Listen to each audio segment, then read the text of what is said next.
과거에는 결혼이 장사하는 것도 아닌데 돈 얼마가 그렇게 중요한 건가 생각했습니다.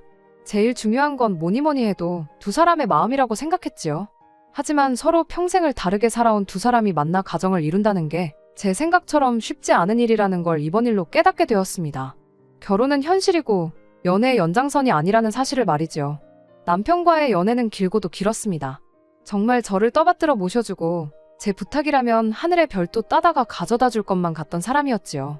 하지만 남편은 가족의 부탁이라면 하늘의 별은 물론이고 태양까지 가져다 줄 사람이었다는 걸 여태 모르고 살았네요. 요즘 대세는 반반결혼이다. 남자가 집을 해와야 한다 그런 이야기. 결혼을 결심하고 난 뒤에 귀에 딱지가 않도록 들어온 말이지만 저는 친정에서 집을 해줬어요. 집 구할 때 조금 욕심을 내서 대출 1억 끼고 제가 여태껏 일하면서 모아놓은 돈까지 전부 탈탈 털어서 좋은 위치에 있는 집을 구했습니다. 결혼해도 계속 맞벌이 생활을 유지할 계획이었기에 두 사람 벌이로 대출 1억 이자 내는 거 부담 없었고 사실 대출까지 받아가며 욕심을 냈던 이유도 아파트부터 해서 그 주변 지역까지 호재가 너무 많았던지라 그냥 몇 년 살기만 해도 집값이 대출받은 돈보다 훨씬 더 많이 오를 거라는 확신이 있었거든요. 친정에서 집 하는데 돈을 다 해준 이유는 별거 없었어요. 남편과 저희 집 형편이 조금 차이가 났거든요. 하지만 친정에서도 남편이라는 사람 됨됨이 하나만 보고 결혼을 허락해주고 집을 해주시기로 결정을 하셨던 거죠. 당장 집안 형편 차이가 난다지만 저희 집이 뭐 재벌 정도 되는 급도 아니고 그냥 부모님 노후 준비 넉넉하게 되어 있고 어디 가서 아쉬운 소리 할 일은 없겠구나 싶은 정도였거든요. 그러니 당장 돈 얼마 차이 난다고 해서 무작정 결혼을 반대하기보다 남편의 사람 됨됨이를 좀 더 파악해 보기로 하셨던 것 같아요. 그리고 남자라면 모름지기 생활력이 가장 중요한 거 아니겠냐 하시며 남편의 다른 장점인 생활력에 기대를 하면서 결혼을 허락하셨던 거고요. 저희 부모님께서도 현재는 넉넉한 형편이지만 처음 결혼 생활 시작하셨을 땐 상황이 썩 좋은 편은 아니셨답니다. 어려웠던 양가 가정 형편 속에 아무 도움 없이 결혼했고 두 사람 생활력만 가지고 맨 땅에 헤딩을 해서 현재까지 오게 되신 거였고요. 그러니 생활력 있는 남편에게 기대를 하셨던 거예요. 남편이 저랑 연애하던 당시에도 주말에 저랑 따로 만나는 약속이 없다거나 하면 아는 지인 가게에 나가서 일을 돕고 일당 받아오는 식으로 투잡을 뛰었고 회사 퇴근한 뒤에도 몸이 덜 피곤하면 대리운전도 나가고 배달일도 나가고 하면서 부업을 하는 식으로 돈을 모았었거든요. 홀어머니와 동생을 대신해 가장 노릇을 하느라 그런 것도 있었지만 그렇다고 해서 가족들한테 전 재산 퍼다 나르고 그러는 사람은 또 아니었어요. 비록 많은 금액은 아니었을지라도 그 어려운 상황에서도 저희 부모님이 해주신 신혼집에 혼수도 가득 채우고 리모델링 비용에 결혼식 비용까지 싹 다 남편 돈으로 할 수 있을 만큼 돈을 모아놓았었거든요. 저희 부모님도 남편의 그런 점을 높게 사셨던 것 같습니다. 그래서 결혼을 허락해주고 시작할 때 집이 있고 없는 게 차이가 클 거라며 큰 돈을 내주시면서 집을 해주셨던 거예요. 그리고 저희가 결혼 이야기가 본격적으로 나오기 시작할 때쯤 남편의 여동생 그러니까 신우 또한 취직에 성공을 하게 되면서 그동안 남편이 혼자서 해야만 했던 집안 대들보 노릇을 이어갈 필요가 없어졌고 그 부담이 사라지게 되니 저희 결혼이 정말 빠르게 진행되기 시작했어요. 결혼하면서 남편이 먼저 저에게 어렵게 꺼낸 말이 있었는데 그건 결혼을 하고 나서도 시어머니한테 용돈은 계속 드리고 싶다는 말이었습니다. 그걸 못하게 할 이유는 전혀 없다고 생각했어요. 왜냐하면 저도 똑같이 친정부모님께 매달 30만 원씩 액수 얼마 되지도 않는 돈이나마 용돈하시라고 보내드릴 계획이었거든요. 친정부모님 재산이면 안 받아도 필요 없는 돈이긴 했지만 집도 해주셨으니 저도 이렇게나마 감사함을 표현할 계획이었었어요. 그러니 제가 남편의 결정에 더더욱 반대를 할 수 없었습니다.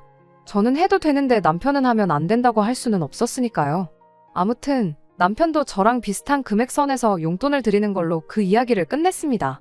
그 후 저희는 결혼식을 올리고 여느 다른 사람들과 다를 바 없는 행복한 결혼 생활을 보내게 되었습니다. 결혼 후 얼마 지나지 않아서 저희 집 주변에 새로 또 지하철 노선이 하나 들어온다는 호재까지 생기고 실제로 주변 지역이 많이 재개발되면서 덩달아 집값이 많이 오르게 되었어요. 그리고 저희도 저희 나름대로 알뜰살뜰하게 모아서 현금도 꽤나 모아놓은 상황이었고요. 그렇게 2년 조금 넘는 기간 동안 행복한 결혼 생활을 잘 보내고 있었는데 몇 달 전에 그 행복이 꼬이기 시작했습니다. 언젠가부터 남편이 퇴근하고 집에 오면 한숨만 픽픽 내쉬고 멍하니 생각에 잠겨있고 그랬어요. 그러다가 퇴근하고 집에서 놀고만 있는다고 뭐 돈이 하늘에서 떨어지냐며 총각 때 하던 대리운전이나 배달 같은 부업을 다시 시작했어요. 퇴근하고 같이 저녁 식사를 하면서 그날 하루 어땠는지 그런 사소한 이야기 나누는 게 낙이었는데 남편은 그 소확행보다 돈이 더 중요하다고 하면서 퇴근 후에 또 일하러 나간다고 밖으로 나가버리니 저는 저 사람이 왜 저러나 싶었죠. 그러다가 결국 주말에까지 과거 나가던 지인 가게에 출근을 또 하기 시작했어요. 그렇게 되니 하루에 무슨 일이 있었는지 그런 소소한 대화를 나누기는커녕 한 집에 같이 살면서 잠만 같이 잘 뿐이지 얼굴 보기도 힘든 게 마치 룸메이트나 다름이 없더군요. 게다가 새벽 시간에 집에 돌아오는 날이 잦아지니 남편이 도어락 열고 들어오는 소리에 잠에서 깨기도 하고 평소 들어오는 시간보다 늦어지면 신경이 쓰여서 잠도 제대로 못 자고 그렇게 되더라고요. 아무리 돈이 좋아도 이건 아니다 싶어서 남편한테 우리 집값도 엄청 많이 올랐고 저금도 상당하지 않느냐. 내가 어디서 돈 더 벌어오라고 시키는 것도 아닌데 왜 그렇게 몸을 혹사를 시키지 못해 안달이냐고. 그냥 여태까지 하던 대로만 해도 우리 사는데 돈 부족할 일 없고 어려울 것도 없다고 너무 조급해하지 말라는 이야기를 꺼냈습니다. 제 말에 남편은 어디서부터 설명을 해야 할지 모르겠다며 이렇게 된 상황에 대해서 이유를 말해줬어요. 다시 부업에 투자까지 시작하게 된 자초지종에는 다른 이유가 있었던 거죠. 알고 보니 신우가 멀쩡히 잘 다니고 있던 회사에서 갑작스럽게 해고 통보를 받게 되었다고 하더라고요. 그러면서 시댁이 현재 생활고로 힘들어하고 있다는 사실을 말해주더군요. 남편이 시어머니한테 용돈을 보내고 있긴 했지만 그걸로 두 사람이 생활을 이어가기에는 턱없이 부족한 액수였던 거죠. 저희가 맞벌이하면서 생활비와 대출이자 그리고 같이 모으고 있는 적금을 제외하고 남은 돈은 서로가 각자 관리를 하고 있던 상황이었어요. 남편 월급이라고 해봐야 월 300 중반 정도 되는 돈이었는데 그 돈으로 공동으로 내는 돈 다 내고 나면 얼마 남지도 않는 상황이었거든요. 시어머니 드린다던 용돈까지 빼면 더더욱 모자랐을 거예요. 그런 상황에서 남편이 마련해야 하는 돈이 이젠 용돈 수준을 넘어서 신우와 시어머니 두 사람 생활비가 돼버렸으니 그걸 혼자 충당하려니 투잡 쓰리잡을 해도 돈이 모자라도 한참 모자랐던 상황이 돼버린 거죠. 보니까 점심도 거르고 그 돈까지 싹 다 긁어서 보내주고 그랬더라고요. 직장인 점심값 해봐야 얼마나 한다고 말이죠. 답도 안 나오는 상황이었고 결혼하면서 그만하기로 했던 대들보 노릇을 다시 하게 된 걸 알게 되니 정말 까마득했습니다. 하지만 그렇다고 당장 가족들이 밥을 굶게 생겼는데 모르는 척 하라고 할 수도 없는 노릇이었어요. 신우가 해고를 당하긴 했지만 아직 나이도 어리고 그간 회사 다니면서 쌓인 경력도 있으니 금방 다시 취직을 하지 않겠냐, 그때까지 당분간만 이렇게 하면 안 되겠냐 부탁을 해오는데 제 월급까지 해서 시댁 생활비를 내주겠다고 나설 수도 없었고 그저 신우가 하루빨리 다시 일자리를 구하길 바라는 것 말고는 제가 할 수 있는 일이 없었습니다. 그렇게 모든 사실을 알게 되고 난 뒤 얼마 지나지 않아 신우의 새로운 소식을 듣게 되었습니다. 그 소식이 신우가 다시 취직을 해서 남편이 더 이상 투잡을 해도 되지 않아도 되는 상황이라는 소식이었다면 더할 나위 없이 좋았겠지만 그런 꿈만 같은 소식은 아니었네요. 아니, 따지고 보면 이게 꿈인가 생시인가 싶을 정도의 소식일 수도 있겠네요. 신우가 해야 할 취업은 안 하고 임신을 했다는 소식이었으니 말이죠. 신우가 결혼해서 가정을 이루고 있던 상황이라면 당연히 축하할 일이었겠지만 그게 아니니 정말 복장이 터질 노릇이었습니다. 신우의 임신 소식과 함께 알게 된 또 다른 새로운 사실이 가관이었습니다. 애초에 신우가 멀쩡히 잘 다니던 직장에서 왜 갑작스럽게 잘렸는지 항상 의문이었는데 알고 보니 해고 통보를 받은 게 아니고 신우가 자기 발로 회사를 나갔던 거였어요. 같은 회사 다니던 직장 동료와 눈이 맞았다고 하더라고요. 문제는 그 직장 동료라는 사람이 애까지 딸린 가정이 있는 남자였다는 거고요. 거의 신우가 회사 들어가자마자부터 그런 사이였던 것 같은데 결국 꼬리가 길어서 들켜버리게 되었나 보더라고요. 둘 중에 한 명이 회사를 나가야 하는 상황이었는데 누가 시키지도 않았는데 신우가 그 사람은 지켜낼 가정도 있고 아이도 둘이나 된다고 모든 책임을 떠안고 자기 발로 회사를 그만뒀다는 거예요. 재미는 둘이서 봐놓고 그 책임은 신우 혼자 지게 되었으니 그것만 해도 답답해 미칠 노릇이었는데 더 어이없는 건 그렇게 회사까지 지 발로 그만둔 신우가 이젠 눈치 볼 게 없어서 그랬는지 회사 그만두고 나서도 그 사람을 계속 만났던 거예요. 신우 아이는 그 사람의 아이였던 거고요. 신우 소식에 시어머니는 머리 싸매고 드러누우셨고 신우는 신우대로 혼란스러워 보였습니다. 그 아이를 낳고 말고는 다 큰 어른인 신우가 결정할 일이라고 생각했고 제가 왈가왈부할 필요도 없다고 생각했어요. 제가 달리 해줄 수 있는 건 없었고 대신 신우한테 일단 비상금으로 가지고 있으라고 남편이 보내주던 생활비와는 별도로 제 돈에서 300만 원 인출해 보내줬습니다. 신우는 그 돈을 받고도 별로 고마워하는 눈치는 아니었어요.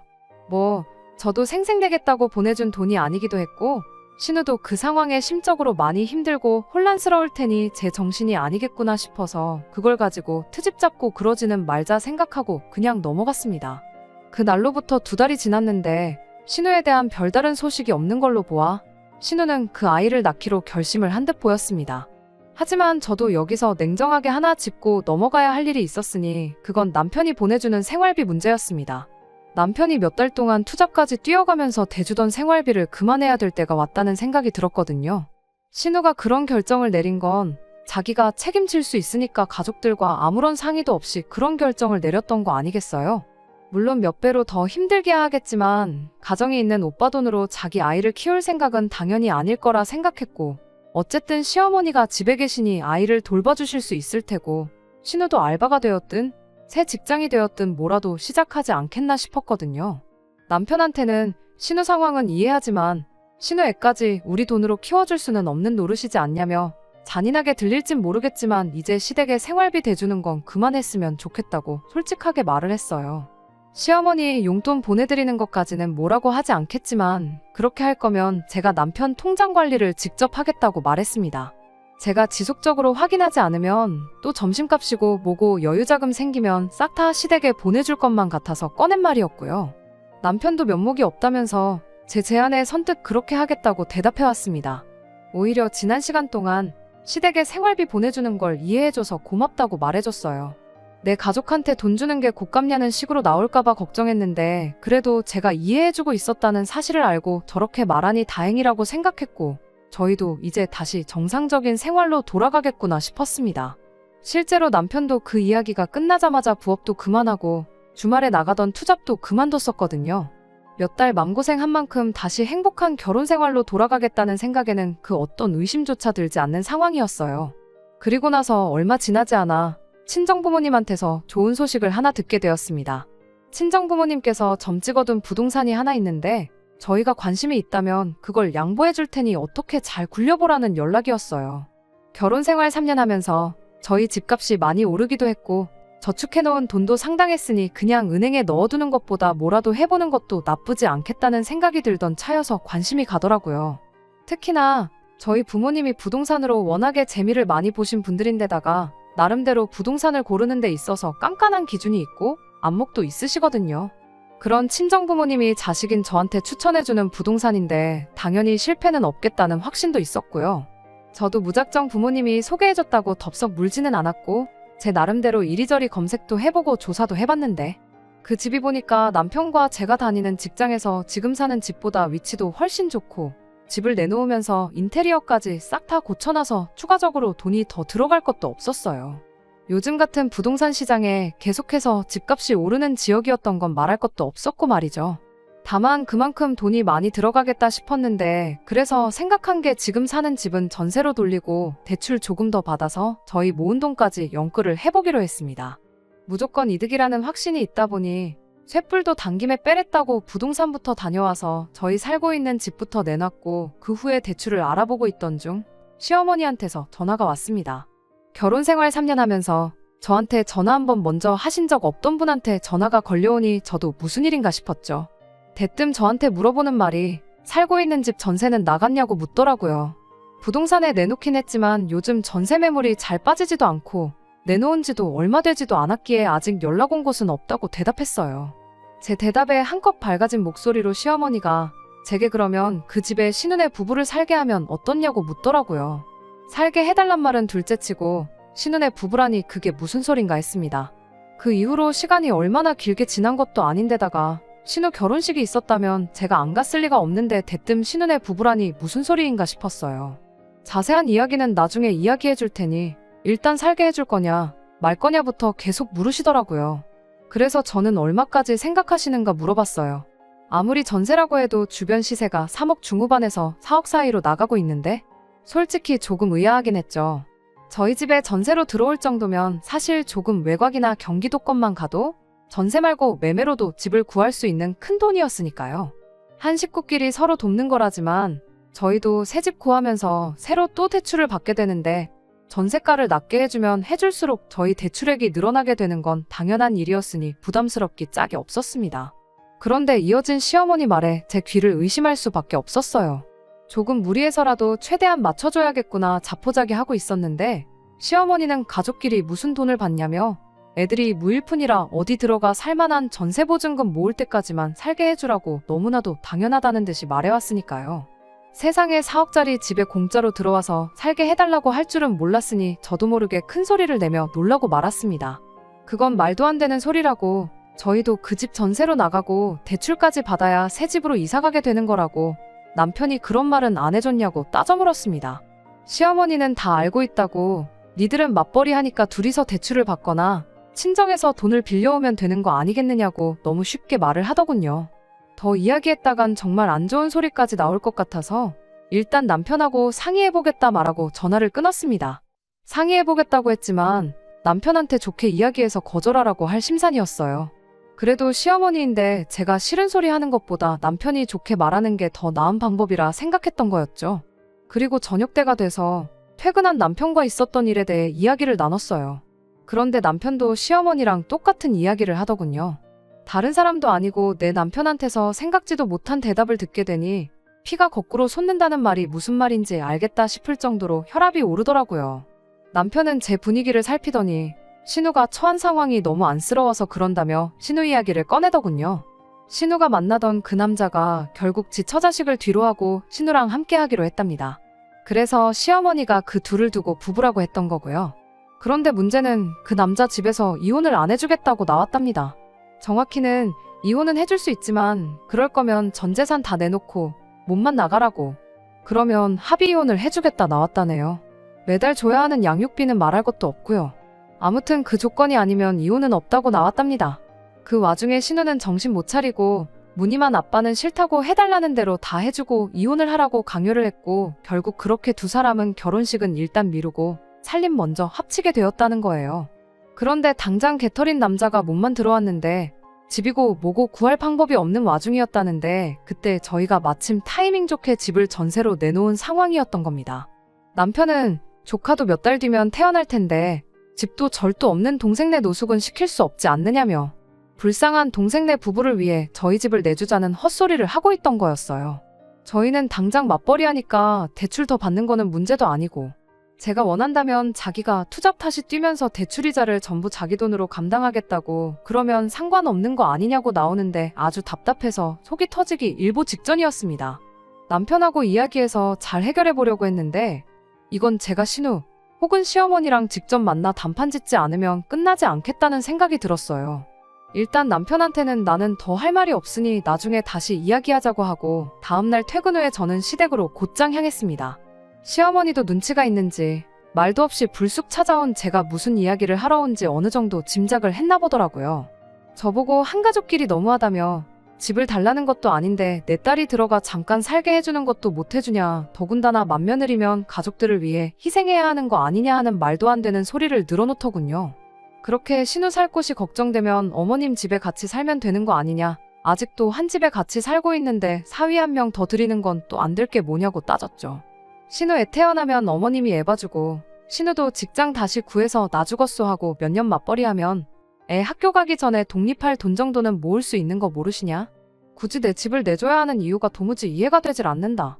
처음에는 저도 대화로 다른 해결책을 모색해볼 요량으로 제 생각을 이야기했는데 시어머니는 제 말에 그 집이 어디 네 혼자 집이냐고 제 말에 꼬투리를 잡더라고요. 설마 남편이 인테리어 비용한 거랑 혼수해온 거 가지고 소유권을 주장하려는 거냐 따져 물었어요. 그 말에 어디 그뿐이겠냐며 여태까지 대출도 같이 갚아오지 않았냐고 네 혼자만의 집이라 생각하지 말거라 하는 겁니다. 대출이라 봐야 1억 받은 게 전부고 3년 동안 갚아봐야 얼마나 갚았겠냐고. 아직 반이반도 안 갚았는데 6천 들고 와서 4억 집이 공동소유라고 주장하는 게 말이나 되냐고 따졌죠. 인테리어 비용 2천에 혼수랑 여태까지 남편이 갚은 대출이자 당장 다 돌려주는 거 일도 아니라고. 지금 제가 여기까지 찾아온 이유는 내 집에 신우 살게 할 생각 없다는 거 확실하게 하러 온 자리니까 이야기 길게 하지 말자고 말했습니다. 시어머니는 제 말에 대답도 안 하고 지금 내 아들 내쫓는다고 협박이라도 하려는 거냐며 너 니네 부모한테 가정교육 그렇게 받았냐고 아주 싸가지가 없다고 따지고 들더군요. 부모님 이야기까지 나오는 걸 보니 상황이 갈 때까지 간 것 같았고 더 되돌릴 수도 없겠다는 생각이 들었습니다. 그래서 저도 여과 없이 시어머니한테 한마디 했어요. 어머님이야말로 신우 가정교육을 어떻게 시켰길래 저 모양 저 꼴이냐. 멀쩡히 가정이 있는 남자 꼬시다 걸려서 직장까지 잘렸으면 거기서 적당히 하고 멈춰야지. 뭘 잘했다고 그 꼴을 당하고도 그 남자를 계속 만나다가 한 집안을 풍비박산을 내놓고 이제는 지 오빠 결혼 생활까지 파탄을 내려고 하고 있지 않느냐고. 저도 할 말 못할 말 가리지 않고 따발총 마냥 쏘아댔어요. 시어머니 얼굴이 시뻘개져서 곧 뒷목이라도 잡을 기세로 부들부들거리고 있더라고요.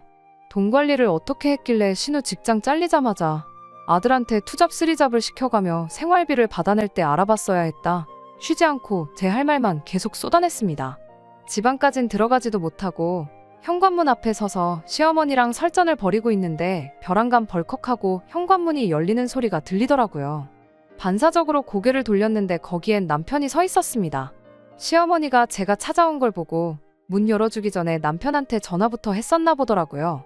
그 전화를 끊지 않고 내버려둔 건지 시어머니랑 저랑 싸운 내용을 남편은 전화기 너머로 다 듣고 있던 상황이었나 보더군요. 그리고 그 자리에서 남편은 제가 아닌 가족을 택했습니다.